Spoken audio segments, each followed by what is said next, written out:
Ассаламу алейкум. Сіздер мен қайрадан Бағастыру Қырғызстан каналы. 10 жылдығын ойласаң, бақтик 100 жылдығын ойласаң, адам тарбияла. Қайрадан эле өзүбүздүн бактабыз. Мына ушул бакта өстүрүп аткан мына ушул мөмө жемиштерди каяка сатсак болот? Кантип сатабыз? Ким аркылуу сатабыз?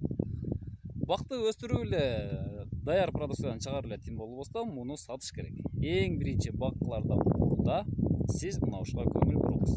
Сиздин базарыңыз кайсы жакта, кайсыл жерге сатасыз?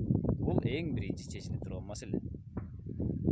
Сиздерге бир жакшы жаңылыгым бар. Буюрса 12 майдан баштап USAID-тын агро долбоор боюнча жакшы бир окуу процесси болот.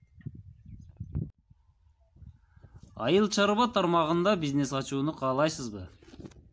USAID-тын агро соода долбоору сизди 4 жумалык акысыз онлайн программасына катышууга чакырат.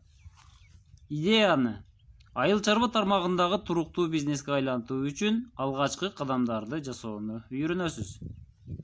Тренинг онлайн форматта 4 жумада өтүлөт жана төмөнкү темаларды камтыйт.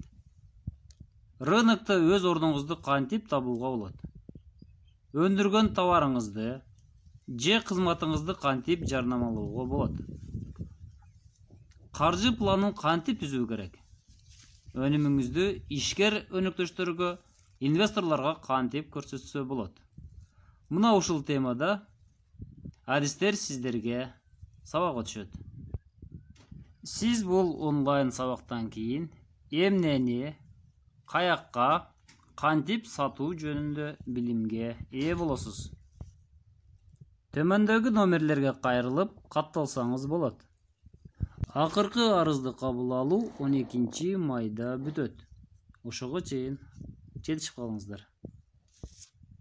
Суроолоруңуз болсо, ушул төмөнкү электрондук почта аркылуу байланышсаңыз болот же ушул номерге чалып байланышсаңыз болот.